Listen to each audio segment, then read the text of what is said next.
Visiting a mezcal factory, and mezcal is kind of like tequila's even more fiery cousin, if you can imagine that. It comes in 3 different quality levels, so I'm going to try them all and see what I think.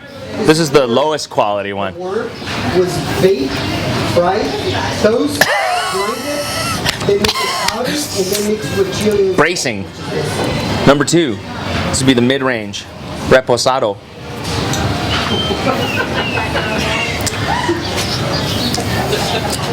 Also somewhat bracing. Now, for the añejo, this is the top quality, good stuff. Give him a line. Give that guy a line.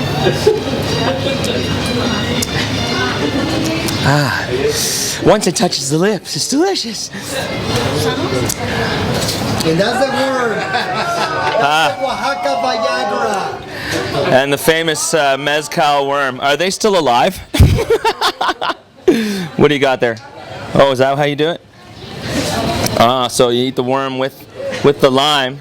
I don't know if you're getting a good shot of that, but that's for real. It's soaked in it. Girls, be careful because that makes a reaction in half an hour. Crunchy. Delicioso. Muchísimas gracias.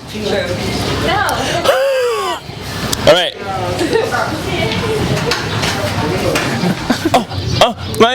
Mike, I was licking your cactuses again, Mike. Help me, Mike. The acorns in Mexico are huge, huge. This job sucks. Don Quixote, what an incredible coincidence to run into you here. I didn't know that you were in Mexico. When did you leave Spain and come over here? Oh, really? So are you working for the mezcal factory? Is that the deal? Like, public relations? Ah, okay. Have you ever considered the fact that you look a lot like Pinocchio? No. Okay. I think I actually angered Don Quixote. I don't want to get hit.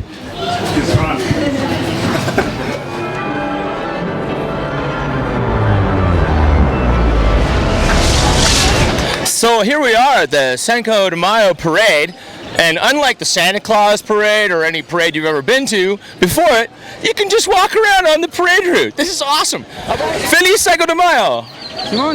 Hey, they're not so excited about it. Hey man, Feliz Cinco de Mayo. Very stoic. Very stoic. Hey, Feliz Cinco de Mayo. Feliz Cinco de Mayo. Am I saying the wrong thing? I'm pretty sure I'm saying happy, 5th of May. Not really 100% sure though. Feliz Cinco de Mayo. I'm just some white guy that they don't want to talk to. This crowd is not riled up enough. Feliz Cinco de Mayo! Feliz Cinco de Mayo!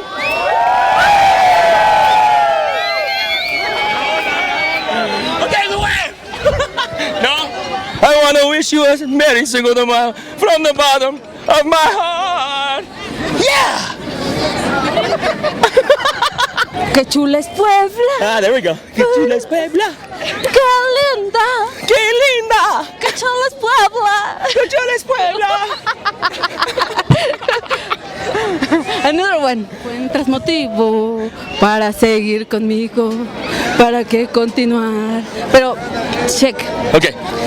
Es mejor continuar como amigos que ser como enemigos. Ser como amigos. ¡Enemigos!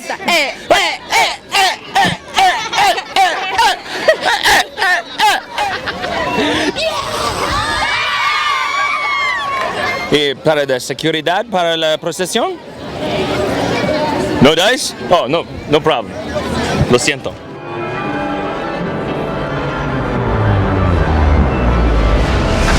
Okay, no problem. problem. Hey man, it's 100 pesos. You got it, right? Yeah. My man has it. I'll get it. One second. Director Mike and I have just returned to our trusty spot on the truck that we paid 100 pesos for, and to our dismay, we found that it has been occupied by an entire family of Mexicans. I don't know how that's going to work out. We're going to have to talk to the big man that we paid the dinero to try and straighten it out. So here's the deal. Basically, our seats were taken by a giant family of Mexicans, and when you can't actually speak proper Spanish, it's really hard to argue that kind of a point. So now Mike and I are sweating our proverbial whatchamacallits off in a baking little interior of a truck. It's about 1,000 degrees in here. And can we see anything, Mike? Let's have a look at the view we have left here. Yeah, let's see the view. Yeah, it's good. Just goes to show you. Never leave your seat at a parade. Is the parade on right now? All right. I guess the parade starts off with a little show of military force, just kind of a reminder to the French not to freaking mess with Mexico. They've got their sombreros turned back at a Johnny angle. These guys are coming with the machetes.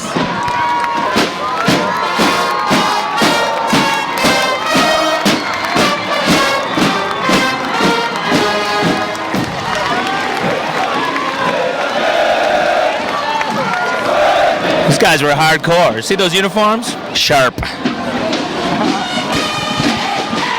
Oh my God.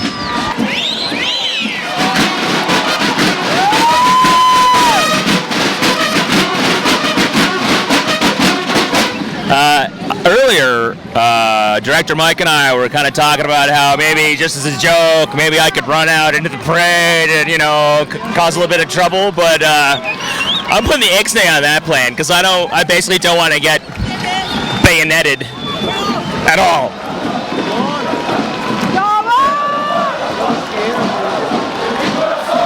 Here we have a group of what looks like some hardcore Marine types in full facial camouflage, which is of course important in a parade setting.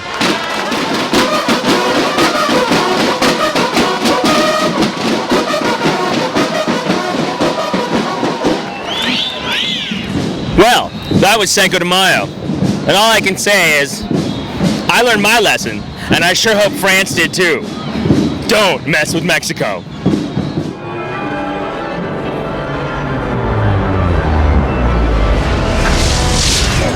So right behind me you can see the parade marshals for the Cinco de Mayo parade, and right now he's basically talking about, I'll just translate directly, the French.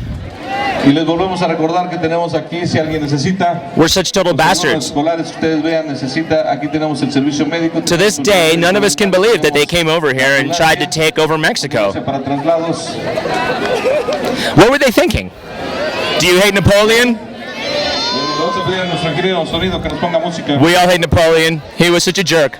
Very, very good, very, very good. What do you say? 11. Do you hate the French? French chicken or French chicken, yeah. French chicken. You like that though, right? Yeah. It's good.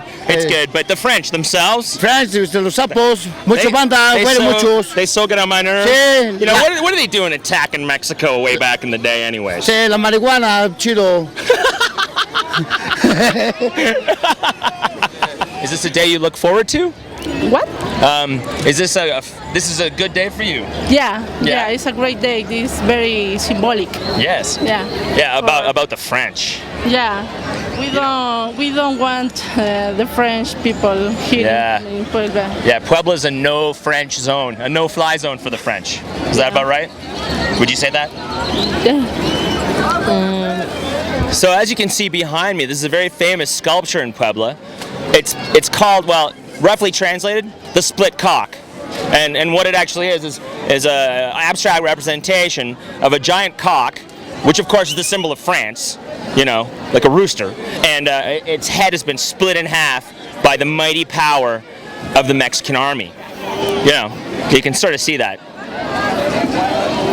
That was actually some damage inflicted by the French during the battle, and they've left it there as an example and a reminder that if French people ever come here again, just, they're dead. They're so dead. So, you know, let it be a warning to you if you're French. Just watch out when you come to Puebla. In fact, I'd just avoid the place entirely if I were you.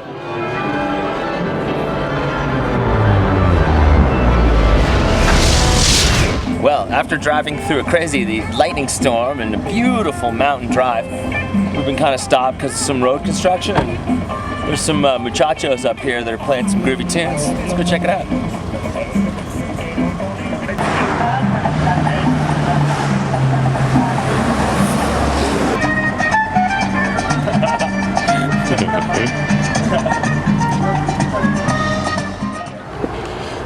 Hey, Scott, do you have something to drink? Why? You thirsty? Geez. Sorry. Not on me. No. Not right now. Normally. Just anything wet. I'm just dying of thirst here. The parade's been crazy. Hey, if I could, I would. You know what I'm saying? If I had it, it would be yours. That's all I'm saying. Okay, man. I'll try and. There's a convenience store up the street. Okay, thanks. Sorry. In Puebla, there's an amazing array of places that you can stay, including a place like this, which is a converted nunnery that's almost 500 years old. It's just dripping with history, and it's an amazing place to be. Sometimes you might awake and have breakfast accompanied with some beautiful music on the marimba.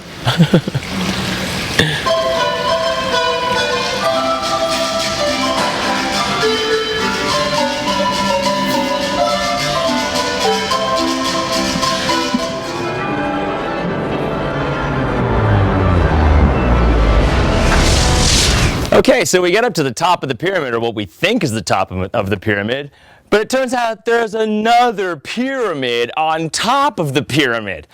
So now we gotta climb that one.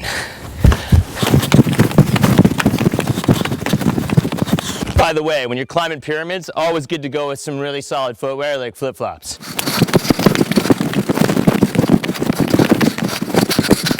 Whew! Okay, now I'm on the top of the pyramid. Holy moly.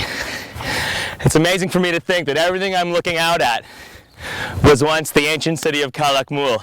Calakmul means adjacent mounds. So there's the smaller top of the pyramid and then the second pyramid, so it's two hills basically, man-made of course, right next to each other. And that's what this city was named after. Everything in this whole distance is a city, 70 square kilometers. The other highest pyramid is right over there. What a spectacular view. So wow, this is the view from the top of Structure 2 at Calakmul, and all I can say is it's the most amazing thing ever. Look at that. I'm speechless. Wow. From up here, all you can see in every direction to the horizon is jungle. It's all part of the biosphere reserve that we're in the middle of. It's an amazing place. It's one of the most biodiverse places on Earth, and it's protected, which is amazing. So rare these days. It houses an incredible array of flora and fauna, thousands and thousands of species of plant and animal. Some of the animals which live here are the tapir, big cats like the jaguar and the puma, an insane selection of birds and reptiles. It's howler monkeys, you got spider monkeys, the list goes on and on and on. And they live all around here. In fact, the monkeys, it's said, have basically taken over the city of Calakmul, and they're all around us right now. Gotta watch out for them because they mess with you, especially the spider monkeys. Very, very tricky little animals. Wow. This is just amazing. I just can't believe this stuff. Oh, hola, señor. Oh, hola, amigo.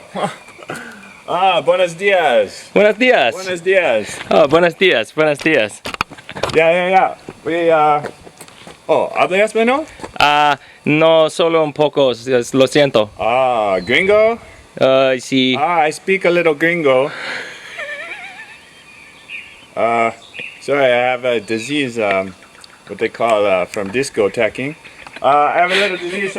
Hey, I am here. I am the man who teaches on the hieroglyphics. Oh. Yeah. What do we have here? You're gringo? Canadian. Oh, I speak a little gringo. Super cool. All right. Yeah, and so what we have here, right? This is a master rock of the importance of the decline of the civilization of the Mayans, right? This one, right? Because all of the peoples, they wanted a better life for themselves, and oopsie, pardon me.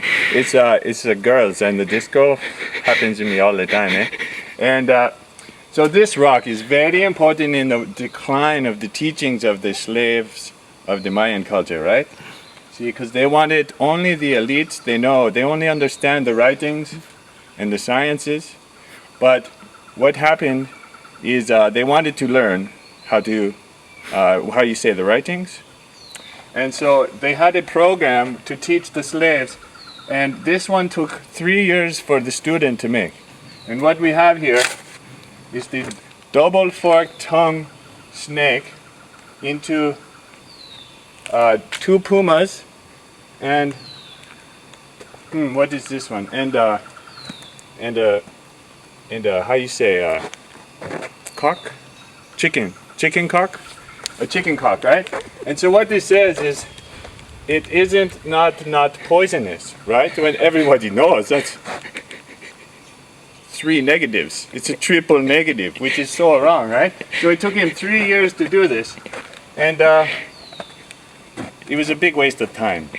All the slaves, they stopped teaching them, and then they just had an uprising and they tore the whole place apart, right? But what we have here is a symbol. It's everyone knows fork tongue, puma, cock chicken, right? That's it. That's the story of this is the fall of the Mayan Empire. Thank you.